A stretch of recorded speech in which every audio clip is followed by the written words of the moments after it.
This is a Bushnell Voyager family tabletop telescope. It's 4.5 inch. It's a clone of the most famous Astroscan. And the felt here, I changed it for a kind of a foam, black foam, as you can see here. And it's now very stable. And it can take the weight of a Binoviewing. It's the Skywatcher Binoviewing, cheapest one you can find.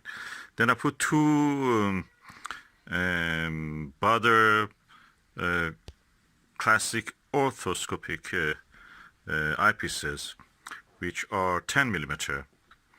And because it could not come to focus, I had a Skywatcher 2X Barlow, and what I did, the end part of it I removed and attached it to the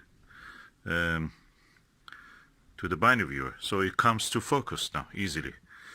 And now I can actually see in the Binoviewing without having a big telescope.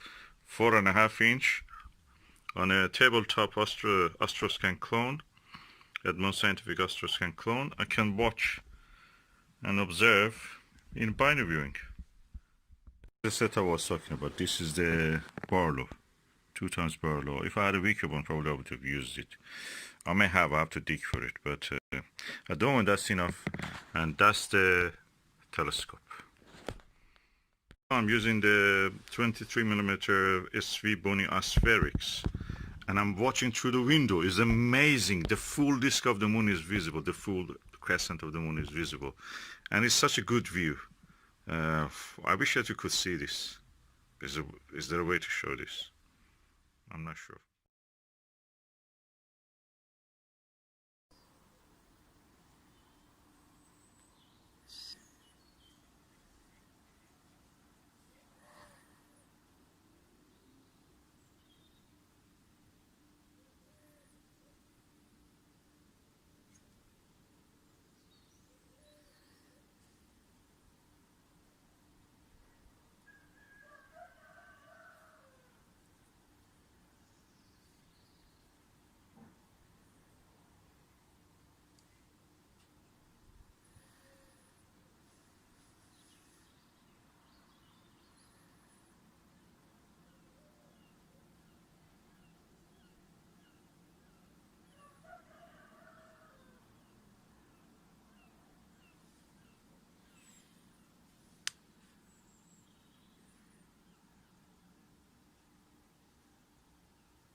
Yep, they're cutting in the sea of the north of the Imbrium, where the Jura Mountains is.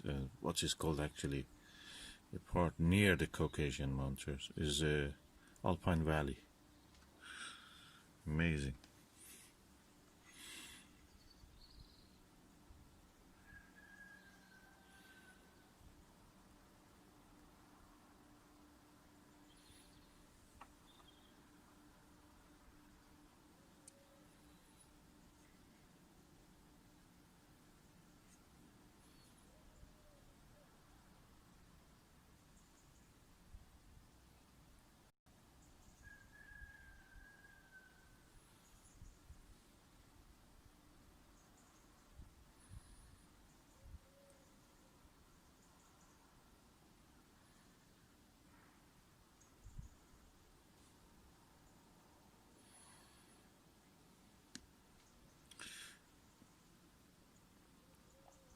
Yeah, this is lower part when you see the a parallel dotted line as if parallel to that mountain, inward to the Sea of Rains, is where the Apollo 15 landed in the mountains.